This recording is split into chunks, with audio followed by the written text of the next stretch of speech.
तो सबसे पहले तो आप सभी का बहुत बहुत धन्यवाद। आप लोगों का तहे दिल से शुक्रिया कि आप लोगों ने अपने बिजी शेड्यूल में से थोड़ा सा समय निकाला और मेरे साथ एक बहुत ही इंस्टेंट मीटिंग जो कि प्लान की गई थी आज के लिए, उसमें आपने मुझे ज्वाइन किया है। मैक्सिमम 4:30 तक हम फ्री हो जाएंगे। 4 से 4:30 बजे तक का ये कोशिश थी कि हम लोग साथ में ज्वाइन करें। सो फ्रेंड्स, अगर मैं आपसे सबसे पहले बात करूं कि हम किस कंट्री में पैदा होते हैं, ये हमारे हाथ में नहीं है। हम किस कंट्री की किस सिटी में पैदा होंगे, ये भी हमारे हाथ में नहीं है। हम किस कंट्री की किस सिटी की किस गली में पैदा होंगे, ये भी हमारे हाथ में नहीं है। और हम किस कंट्री की किस सिटी की किस गली के किस घर में पैदा होंगे, ये भी हमारे हाथ में नहीं है। बट मुझे ऐसा लगता है कि हम सब लोग ब्लेस्ड हैं कि हमने एक भरे पूरे परिवार में जन्म लिया, हमने इंडिया में जन्म लिया, हमें अच्छी एजुकेशन मिली और हम अच्छा काम कर पा रहे हैं और सोसाइटी के लिए भी हम लोग बहुत अच्छा कर पा रहे हैं। सो फ्रेंड्स, जब मैं बात करता हूँ कि हम लोग ब्लेस्ड हैं कि हमने इंडिया में जन्म लिया, तो मैं ऐसा क्यों कहता हूँ? अ, इंडिया को 75 साल कंप्लीट हो चुके हैं। इंडिया की आज़ादी को 75 साल कंप्लीट हो चुके हैं। और एग्जैक्टली अगर मैं आप लोगों से बात करूं तो अगले 25 साल जो हैं वो इंडिया के हैं। इसमें मुझे कोई शक नहीं है। इसमें किसी भी विद्वान को, किसी भी एक्सपर्ट को, किसी भी प्रकार से कोई शक नहीं है कि अगले 25 साल जो हैं वो इंडिया के हैं। अगर मैं बात करूं हम ऐसा क्यों कहते हैं, ये भी हम समझते हैं। तो इंडिया की 142 करोड़ की आबादी है। तो आप ये समझो कि 15 से 65 साल के जो लोग हैं वो 85% है। यानी कि 65 साल से ऊपर की जो आबादी है वो सिर्फ और सिर्फ 15% है। तो 15 से 65 साल के बीच की जो आबादी होती है, बेसिकली ये प्रोडक्टिव आबादी होती है। प्रोडक्टिव का मतलब ये काम करने वाले लोग होते हैं। और जो ये काम करने वाले लोग होते हैं, बेसिकली ये इकोनॉमी को सपोर्ट करते हैं, इकोनॉमी को ग्रो करने के लिए सपोर्ट करते हैं। तो हम लोग ब्लेस्ड हैं कि हमने इंडिया में जन्म लिया है। जब भी हम ये बात करते हैं कि अभी रिसेंटली मैं कल ही परसों की बात है कि हमारे पीएम ने भी ये बात बोली कि 2014 के बाद से 2014 में इंडियन इकोनॉमी 10वें नंबर पर थी। और आप ये मान के चलिए कि 2019 के बाद अ, हम जो है वो 5th पोजीशन पर आ गए। और ये भी उनका कहना है कि आने वाले समय में, यानी कि बहुत जल्दी ही, इंडियन इकोनॉमी जो है वो वर्ल्ड की टॉप 3 इकोनॉमीज में से एक होगी। ये हम सब मानते हैं। आज चाहे वो स्टॉक मार्केट को देख लें, हम स्टॉक मार्केट को बेसिकली किसी भी कंट्री का एक आईना बोला जाता है। तो स्टॉक मार्केट को अगर हम देखें तो वहां पर हमें ग्रोथ दिखेगी। फॉरेन इन्वेस्टर्स को अगर हम देखें तो फॉरेन इन्वेस्टर्स आज इंडिया में आ रहे हैं और रेगुलर इन्वेस्ट कर रहे हैं। ये भी हम सब बहुत रेगुलर देख रहे हैं। सो फ्रेंड्स, जब हम बात करते हैं इंडियन इकोनॉमी की, तो अगले 25 साल जो है ना वो इंडिया के हैं। इंडिया के हैं और इंडिया के लोगों के हैं। 2025 तक, 2030 तक और 2047 तक। अब तो हमारे पास अगले 2047 तक का मिशन है, विजन है, जहां पर कि हमें इंडिया जो है वो एक विकासशील श्रेणी में से निकलकर एक विकसित देश की श्रेणी में आ जाएगा। सो नमस्कार दोस्तों, मेरा नाम दीपक जैन है और ओरिजिनली दिल्ली से बिलोंग करता हूँ। 1997 से इंश्योरेंस सेक्टर में काम कर रहा हूँ। 1997 में एलआईसी के एक डेवलपमेंट ऑफिसर थे। उन्होंने एजेंसी दे दी थी 15 रुपए का लाइसेंस देकर। वो इंश्योरेंस करियर की शुरुआत थी। बट आप में से जितने भी लोग हैं हमारे साथ या जो भी मुझे सुनेंगे, हम सब इंश्योरेंस सेक्टर में अपनी मर्जी से नहीं आए, ये बात तो पक्की है। और इंश्योरेंस में जो भी सक्सेसफुल लोग हैं, कभी उन्होंने अपने स्कूल या कॉलेज के समय पर ये भी नहीं सोचा था कि वो इंश्योरेंस सेक्टर में आने वाले हैं। तो बट अब जब आ गए हैं तो अब तो यही अपना सिक्का जमाना है फिर, है ना? सो एलआईसी से करियर की शुरुआत हुई थी। 2005 तक किसी ने हैंड होल्डिंग नहीं की। डेवलपमेंट ऑफिसर इतना बिजी होते थे कि उनके पास समय ही नहीं था हमारी को हैंड होल्डिंग करने के लिए या किसी प्रकार की कोई क्वेरी का सॉल्यूशन देने के लिए। खैर कुल मिला के ऐसा समय आया कि 2006 में कॉर्पोरेट ज्वाइन किया और कॉर्पोरेट में एक ऑफ रोल एम्प्लॉय की तरह ज्वाइन कर लिया Apollo Munich health insurance company में। और उसके बाद फिर अगले 15 साल कंपनी के साथ रहा, अलग अलग प्रोफाइल, अलग अलग डेजिग्नेशंस पर काम किया। रिन्यूअल डिपार्टमेंट हेड किया कंपनी के लिए, और डिजिटल ऑफिसेस चैनल करके एक था, वो हेड किया। तो ये सारे चैनल्स हेड किए। और दिसंबर 2020 में 2020 तक HDFC Ergo general insurance company में एसोसिएट वाइस प्रेसिडेंट के पद पर काम करने का मौका मिला। अ, लेकिन पता नहीं क्यों कुछ ना कुछ ऐसा फीलिंग था कि यार अब कुछ अलग करना चाहिए, अब 9 to 5 से बाहर निकलकर कुछ अलग दुनिया क्रिएट करनी चाहिए। बहुत बड़ा इंश्योरेंस है, बहुत बड़ा इंश्योरेंस सेगमेंट है। वैसे कहते हैं कि इंश्योरेंस बहुत छोटी सी इंश्योरेंस जो है वो बहुत छोटी सी एक कम्युनिटी है, बट सेक्टर बहुत बड़ा है। तो 2021 में इन्फिनिटी गेन्स एलएलपी की शुरुआत की, और आज की डेट में हम लोग Tata AIA life insurance company और नीवा बूपा हेल्थ इंश्योरेंस कंपनी के लिए पैन इंडिया लेवल पर एजेंट रिक्रूटमेंट करते हैं। और लाखों ऐसे एजेंट हैं जिनको की हैंड होल्ड की जरूरत है। अगर मैं आप लोगों से डेटा की बात करूं तो आज की डेट में 50 लाख इंश्योरेंस एजेंट्स हैं। बट मैं हमेशा ये बात करता हूं कि सक्सेसफुल श्रेणी यानी कि एमडीआरटी, सीओटी या टीओटी जैसे जो लेवल हैं, वहां पर सिर्फ और सिर्फ 3% लोग ऐसे हैं जो कि एक सक्सेसफुल श्रेणी में आते हैं।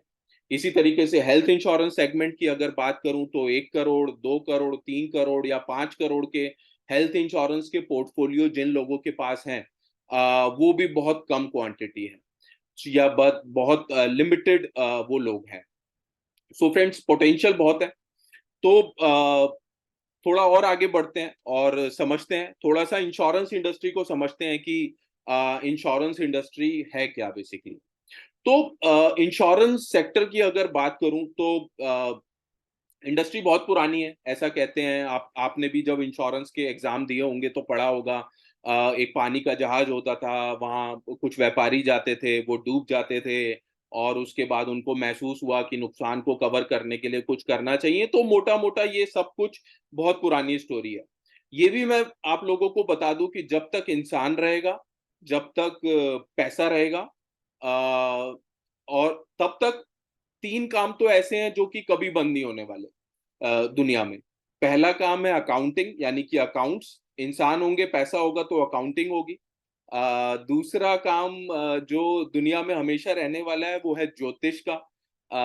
इंसान है तो उनको अपने भविष्य की, करियर की चिंता है, तो वो ज्योतिष से फॉलो करेंगे ही करेंगे। और तीसरा है इंश्योरेंस। इंश्योरेंस एक ऐसा सेक्टर है, एक ऐसा करियर है जो कि हमेशा रहने वाला है। जब तक दुनिया रहेगी, इंसान रहेंगे, इंश्योरेंस रहेगा। और अब तो मैं ये देखता हूँ कि जैसे जैसे ग्लोबल वार्मिंग बढ़ रही है, जैसे जैसे हम बात करते हैं कि आज बाढ़ आने की कंडीशन हो गई है। मैं दिल्ली में हूँ और आप समझो कि ऐसा बताया जा रहा है कि दिल्ली में 45 साल के बाद बाढ़ आई है। तो ये सब रिस्क है, रिस्क तो आ चुका है। अब रिस्क आ चुका है तो रिस्क आने के बाद तो अब रिक्वायरमेंट तो क्रिएट हो चुकी है। अब जो लोग इस इंडस्ट्री में रहने वाले हैं वो ग्रो करेंगे, और जिनको ये इंडस्ट्री नहीं समझ में आएगी वो निकल जाएंगे, और फिर कुछ समय के बाद रिग्रेट करेंगे कि यार मैंने समय रहते इस इंडस्ट्री को ज्वाइन क्यों नहीं किया। तो मोटा मोटा फ्रेंड्स, मैं आप लोगों से बात करूंगा इंश्योरेंस इंडस्ट्री और 2000 से कुछ पहले की और फिर बात की। तो सन 2000 की अगर बात करूं तो सन 2000 में IRDAI यानी कि insurance regulatory and development authority of India, जिस तरीके से बैंक्स को आरबीआई रेगुलेट करता है, इसी इसी तरीके से स्टॉक मार्केट को एसबीआई रेगुलेट करता है, सेम इसी प्रकार से इंडिया की इंश्योरेंस इंडस्ट्री को IRDAI रेगुलेट करता है। तो IRDAI का गठन 2020 में हो गया था। 2020 से पहले की बात करूं तो लाइफ इंश्योरेंस में एलआईसी एक बहुत बड़ा नाम था। और पीएसयू की अगर बात करूं तो ओरिएंटल, नेशनल, न्यू इंडिया और यूनाइटेड, ये चार ऐसे प्लेयर्स थे जो कि जीआई फील्ड में काम करते थे। सन 2000 आया, और सन 2000 आने के बाद प्राइवेट कंपनीज को अप्रूवल मिल गया कि प्राइवेट कंपनीज भी अब इंडिया के इंश्योरेंस सेक्टर में काम कर सकती हैं। उसके बाद इंडिया की जो इंश्योरेंस इंडस्ट्री है वो मोटा मोटा लाइफ और जनरल दो पार्ट में डिवाइडेड थी। और तकरीबन 2006 तक भी ऐसा ही रहा कि ये जो इंडस्ट्री है, ये लाइफ इंश्योरेंस और जनरल इंश्योरेंस मोटा मोटा दो पार्ट में डिवाइडेड रही, यानी लाइफ इंश्योरेंस कंपनी और जनरल इंश्योरेंस कंपनी। और 2006 में अ, हमारी गवर्नमेंट को, IRDAI को ये महसूस हुआ कि एक ऐसा सेगमेंट अब हमें क्रिएट करना चाहिए कि जहां पर इंडिया के जितने भी लोग हैं उनको मेडिकली फिट किया जा सके, उनको मेडिकल के जो एक्सपेंसेस हैं उनसे बचाया जा सके, उसमें ध्यान किया उनका जा सके। तो 2006 में एक stand alone health insurance sector को बना दिया गया। और इसी सेक्टर में जो पहली इंश्योरेंस कंपनी लॉन्च हुई थी वो आप लोग सभी जानते होंगे, बड़ा नाम है star health and allied insurance company limited की। सो अब करंटली हम बात करें तो करंटली तकरीबन 59 इंश्योरेंस कंपनीज हैं जो आज की डेट में इंडिया में काम करती हैं। लाइफ इंश्योरेंस सेक्टर की कुछ बात करता हूं थोड़ी सी आपसे। तो लाइफ इंश्योरेंस सेक्टर में 24 इंश्योरेंस कंपनीज हैं जो कि इंडिया में काम करती हैं। लाइफ इंश्योरेंस सेक्टर में कुछ समय पहले अभी एक्साइड लाइफ एक इंश्योरेंस कंपनी थी जिसका कि मर्जर हो गया था HDFC लाइफ के साथ। और रिसेंटली अगर आप लोगों ने सुना होगा 2011 के बाद अभी तीन इंश्योरेंस कंपनीज ऐसी हैं जिसको कि IRDAI ने अप्रूवल दिया है, जिसमें एक एको है, एक डिजिट है और एक क्रेडिट एक्सेस। ये तीन ऐसी लाइफ इंश्योरेंस कंपनीज है जिनको 2011 के बाद किसी भी इंश्योरेंस कंपनी को अप्रूवल मिला है। वैसे भी IRDAI सिर्फ एक फोकस के ऊपर काम कर रहा है, वो है इंश्योरेंस फॉर ऑल बाय 2047। अब हम बात करते हैं जनरल इंश्योरेंस सेक्टर की। जनरल इंश्योरेंस में जब हम बात करते हैं तो ये सारे प्रोडक्ट्स आते हैं जिसमें कि आपका मोटर इंश्योरेंस आ गया, मरीन इंश्योरेंस आ गया, फायर इंश्योरेंस आ गया, यानी जो भी इंश्योरेंस आप सोच सकते हो, मोबाइल इंश्योरेंस, पेट इंश्योरेंस, ये सब जनरल इंश्योरेंस का एक पार्ट है। अब इसी प्रकार हम बात करते हैं हेल्थ इंश्योरेंस सेक्टर की। तो जब हम हेल्थ इंश्योरेंस सेक्टर की बात करते हैं तो आज की डेट में करंटली इंडिया में 5 stand alone health insurance companies काम करती हैं। तो पहली जो कंपनी है वो है star health and allied insurance company limited, जो कि अब स्टॉक मार्केट में भी लास्ट ईयर जो है उसकी लिस्टिंग हो चुकी है। इसी प्रकार से जब हम बात करते हैं, दूसरी जो कंपनी इस फील्ड में आई थी वो थी अपोलो DKV। अपोलो DKV का नाम कुछ समय बाद बदलकर हो गया था अपोलो म्यूनिक, और अपोलो म्यूनिक का 2020 में मर्जर हो चुका है HDFC Ergo general insurance company में। सेम इसी प्रकार जिस कंपनी का नाम आप सुनते हैं केयर हेल्थ इंश्योरेंस कंपनी, तो केयर हेल्थ इंश्योरेंस की अगर बात करें तो तकरीबन 10 साल पहले ये कंपनी स्टार्ट हुई थी, और कंपनी का जो नाम था वो था रेलीगेयर हेल्थ इंश्योरेंस कंपनी। इसी प्रकार आज आप जिस कंपनी का नाम सुनते हैं नीवा बूपा हेल्थ इंश्योरेंस कंपनी, तो 2010 में कंपनी का लॉन्च हुआ था, और जब कंपनी का नाम था max Bupa health insurance company, तो कंपनी का नाम बदलकर अब हो चुका है नीवा बूपा हेल्थ इंश्योरेंस कंपनी। इसी प्रकार से एक कंपनी लॉन्च हुई थी जिसका आप करंटली जो नाम सुनते हैं वो है मणिपाल सिग्ना हेल्थ इंश्योरेंस कंपनी, और इस कंपनी का जो नाम था पहले वो था सिग्ना TTK हेल्थ इंश्योरेंस कंपनी। तो ओवरऑल मैंने अभी आप लोगों के साथ डिस्कशन किया life insurance company, general insurance company और हेल्थ इंश्योरेंस सेगमेंट। ये तीन सेगमेंट ऐसे हैं जो कि इंश्योरेंस सेक्टर में करंटली डील कर रहे हैं। तो अब बात करते हैं पोटेंशियल इन इंश्योरेंस इंडस्ट्री। तो क्या हमें इंश्योरेंस इंडस्ट्री में जुड़ना चाहिए? क्या इंश्योरेंस इंडस्ट्री में पोटेंशियल है? तो कुछ एक डेटा आप लोगों के सामने प्रेजेंट करने की कोशिश करता हूं। तो जब भी हम बात करते हैं, पहले लाइफ इंश्योरेंस इंडस्ट्री की बात करते हैं। डेटा ये कहता है कि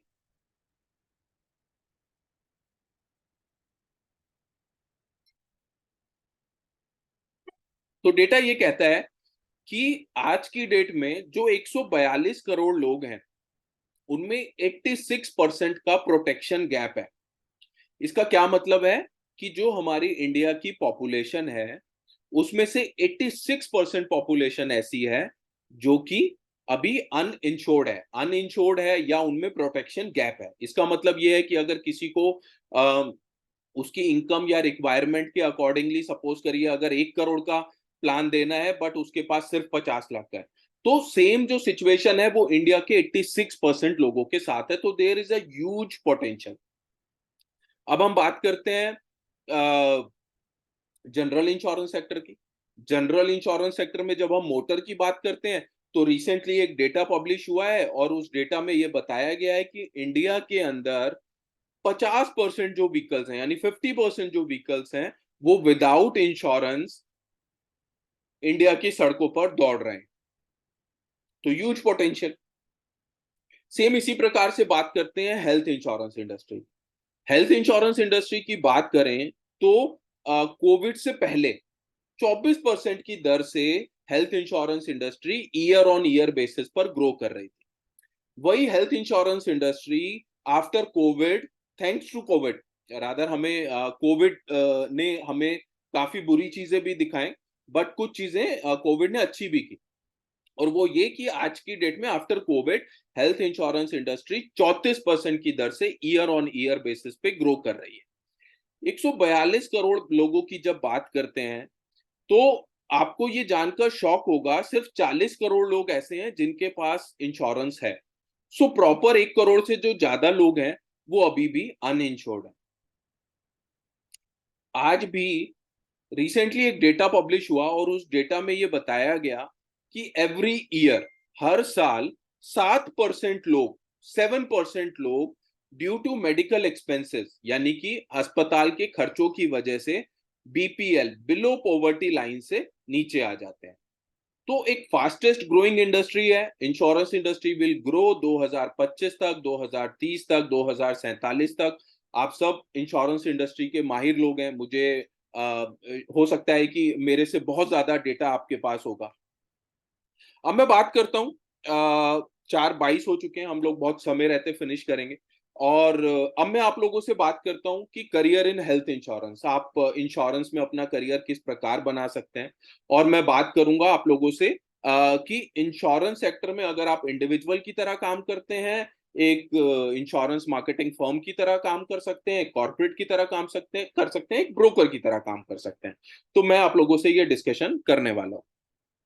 तो अब आपने ये देख लिया कि इंश्योरेंस इंडस्ट्री है क्या, अब हमने ये समझ लिया इंश्योरेंस इंडस्ट्री में पोटेंशियल कितना है, अब हमने ये समझ लिया कि मार्केट है, तो इंश्योरेंस इंडस्ट्री को ज्वाइन कैसे कर सकते हैं। सो फ्रेंड्स, इंश्योरेंस इंडस्ट्री को ज्वाइन करने के लिए अगर आप मेट्रोज में रहते हो तो आपको 12th पास होना जरूरी है, आपको 12वीं पास होना जरूरी है। लेकिन अगर आप नॉन मेट्रोज में रहते हो तो आपके पास 10th भी है, तो भी आप इंश्योरेंस सेक्टर में ज्वाइन कर सकते हो। अगर आप मेट्रोज में हो तो 12th, और नॉन मेट्रोज में हो तो आप 10th पास हो, तो आप इंश्योरेंस इंडस्ट्री ज्वाइन कर सकते हो। अब फ्रेंड्स, हम बात करते हैं एक इंडिविजुअल नाम से एक लाइफ इंश्योरेंस कंपनी, एक जनरल इंश्योरेंस कंपनी और एक हेल्थ इंश्योरेंस कंपनी के साथ आप ज्वाइन कर सकते हो।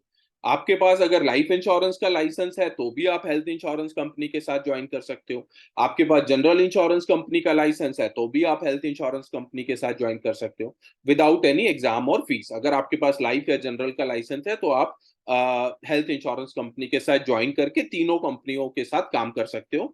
इसी प्रकार आप परिवार में दूसरे वाइफ के बच्चों के, वाइफ के या ब्रदर या और नाम से आप बाकी 3 और कंपनियों के साथ जुड़ सकते हो। तो ये एक तरीका हो सकता है इंश्योरेंस इंडस्ट्री में काम करने का। एक दूसरा तरीका ये होता है कि जहां पर हम बात करते हैं आईएमएफ की, इंश्योरेंस मार्केटिंग फर्म। सो इंश्योरेंस मार्केटिंग फर्म एक ऐसा कॉन्सेप्ट है जहां पर कि आपको एक कंपनी क्रिएट करनी होती है, और अगर आपके पास आईएमएफ है, तो आईएमएफ लेने के बाद आप 6 लाइफ, 6 जनरल और 6 हेल्थ इंश्योरेंस कंपनी के साथ आप काम कर सकते हो।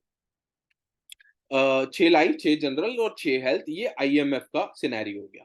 अब इसके बाद एक कॉन्सेप्ट है जिसको बोलते हैं कॉर्पोरेट एजेंसी।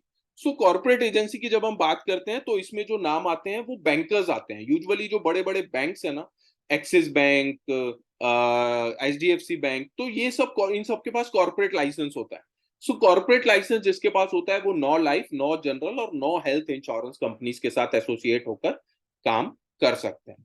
अब अगर हम बात करें ब्रोकर की, तो ब्रोकर एक थोड़ा सा बड़ा कॉन्सेप्ट है, क्योंकि इसमें 1 करोड़ रुपए का पेड अप कैपिटल भी चाहिए होता है। बट ब्रोकिंग लाइसेंस अगर आपने लिया तो ब्रोकिंग लाइसेंस लेने के बाद इंडिया की जितनी भी इंश्योरेंस कंपनीज हैं, आप किसी भी कंपनी के साथ एसोसिएट होकर काम कर सकते हैं। सो फ्रेंड्स, ओवरऑल मैंने ये ओवरव्यू दिया इंश्योरेंस इंडस्ट्री है क्या, किस तरीके से ज्वाइन की जा सकती है, और किस तरीके का पोटेंशियल है इंश्योरेंस इंडस्ट्री में। फाइनली मैं जो आप लोगों से बात करूंगा वो ये कि इंडिया की आज़ादी को 75 साल कंप्लीट हो चुके हैं। अगले 25 साल इंडिया के लिए बहुत मायने रखते हैं, इंडिया के लोगों के लिए बहुत मायने रखेंगे। और मुझे ऐसा लगता है कि फाइनेंशियल फ्रीडम की जब हम बात करते हैं कि हर घर को हमें फाइनेंशियल फ्रीडम देनी है, तो 3 ऐसी चीजें हैं जो कि हमें, हमारे पास भी, हमारे परिवार के पास भी ये होनी चाहिए। तो financial freedom is equal to TIP plus HIP plus SIP. ठीक है। TIP is equal to term insurance plan, HIP is equal to health insurance plan, और SIP is equal to systematic investment plan. तो आपने भी खुद भी जब अपनी फाइनेंशियल प्लानिंग करनी है, तो ये 3 चीजों के बारे में बिल्कुल सोचना है: term insurance plan, health insurance plan, और systematic investment plan. So friends, ये मेरी तरफ से आज एक कोशिश थी कि आप लोगों के साथ एक ओवरऑल डिस्कशन किया जाए। और इंश्योरेंस की पाठशाला करके एक कॉन्सेप्ट है जो मैं शुरू करना चाह रहा हूँ। और शुरुआत काफी समय से करना चाह रहा था, बट वो कहते हैं ना कि जब अच्छी शुरुआत में कई बार बहुत सारे एंट्रेंसेस आते हैं, तो शायद ऐसा ही कुछ था। बट देर आए दुरुस्त आए। 1 अप्रैल 2023 को हम डिसाइड कर चुके हैं कि financial year 2023-2024 the best year होने वाला है, और इसी क्रम में हम लोग आगे बढ़ते रहेंगे। और आज हम लोगों ने 4 बजे कनेक्ट किया, बट टुमारो ऑनवर्ड्स मुझे ऐसा लगता है कि मंडे टू सैटरडे अगर हम कनेक्ट करें, या मंडे टू फ्राइडे कनेक्ट करें, तो 5 बजे का समय होगा जहां पर हम कनेक्ट करेंगे। और अगर आप लोगों में से भी जो भी आप लोग हैं मेरे साथ, आप लोगों को भी मैं ओपन ऑफर देता हूं कि अगर आप में से कोई भी मेरे साथ ये सेशन करना चाहते हैं, अपने बारे में बता सकते हैं। मैक्सिमम 30 मिनट्स का सेशन होगा। आप अपने बारे में बता सकते हैं, अपनी वर्किंग के बारे में बता सकते हैं। इंश्योरेंस इंडस्ट्री की में सबसे बड़ी कमी जो मुझे फील होती है ना, वो ये होती है कि सबसे बड़ी कमी जो मेरे को हमेशा से फील होती है वो ये कि कोई हैंड होल्डिंग करने वाले लोग होते नहीं है। सो क्यों ना हम ही एक दूसरे की हैंड होल्डिंग करें और सक्सेसफुल हो जाए।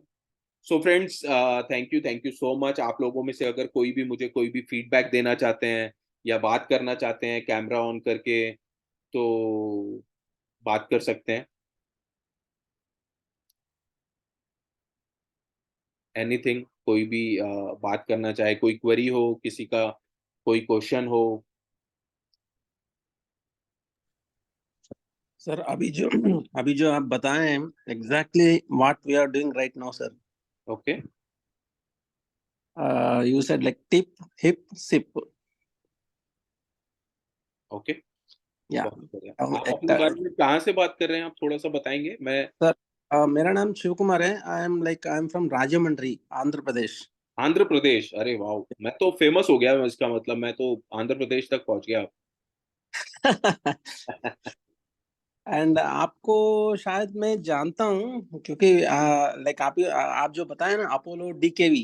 जी जी जी जी जी। तो I was there from till from Apollo DKV. अच्छा, यू ज्वाइंड अपोलो डीकेवी? या I joined Apollo DKV as a agent only, advisor only. Okay okay okay. So मैं अपोलो डीकेवी और बाद में अपोलो म्यूनिक और एचडीएफसी अर्गो के साथ मैंने 15 साल लगाए हैं बेसिकली। हाँ हाँ, तो शायद आपको मैं जानता हूँ ओके क्योंकि मैं हैदराबाद आरओ ब्रांच से टाई अप हूँ, टैग में। Okay okay okay. Sure sir, thank you so much. अभी आप किन कंपनीज के साथ काम कर रहे हैं? Nice nice information. Thank you so much. ये कौन बोले, मेरे को थोड़ा सा बता देंगे? वैसे तो यार देखो, हमें अपना चेहरा छुपाने की जरूरत है नहीं। हमने कुछ ऐसा काला कारनामा किया नहीं है कि हम अपना चेहरा छुपाएं किसी भी प्रकार से। और भगवान ने नाम और चेहरा इन्हीं में ही मुझे लगता है कि सब कुछ दिया है। जी। चलिए, हमारे साथ हितेश बघेल हैं, प्रमोद कुमार जी हैं, सौरभ शर्मा जी हैं। सौरभ शर्मा जी, आप अगर आप वही हो तो मैं, या कोई और सौरभ शर्मा है तो एक बार मुझे बता दीजिए।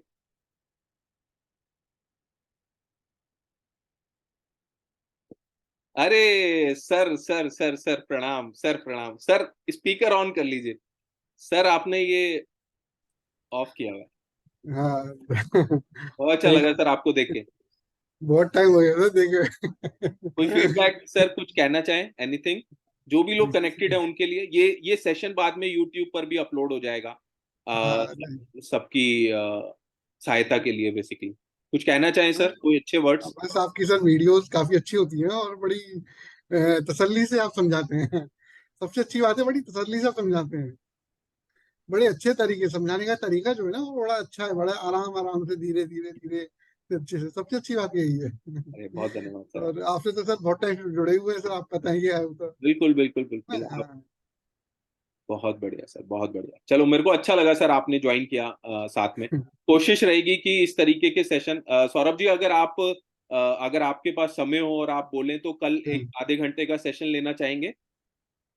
सर कई बार बहुत भागम भाग रहती है। अब मैं आजकल ना पेरेंट्स को दिखाने कोई के प्रॉब्लम चक्कर में ना, वो बाई चांस में सिस्टम पे बैठा हुआ था, आपका दिखा, मैंने तुरंत उसको ज्वाइन कर लिया। नहीं नहीं, तो बिल्कुल ठीक एक्चुअली है, कोई हाँ, पेरेंट्स के कोई चक्कर में प्रॉब्लम नहीं, मुझे थोड़ा आना जाना पड़ रहा है कोई हॉस्पिटल। प्रॉब्लम नहीं। जब भी ठीक है। जब भी आपकी हाँ अवेलेबिलिटी श्योर होगी, श्योर। आपसे समय लेकर। मैं आपके ना वीडियोज एक्चुअली देख लेता हूँ, जैसे कई बार होता है ना, तो वीडियोज देख लेता हूँ यूट्यूब पे जी जी। चैनल में से, ये है। बस आपको सुनेंगे जरूर सर, किसी ना हाँ किसी दिन हाँ, भी आधे बिल्कुल घंटे। बिल्कुल। बिल्कुल सर, बिल्कुल। चलिए। ठीक, थैंक यू। चलिए, एनीथिंग, कोई और कुछ कहना चाहें? Otherwise we can wind up, हम लोग क्लोज कर सकते हैं। श्योर। चलिए, thank you so much for joining, thank you so much. Sure.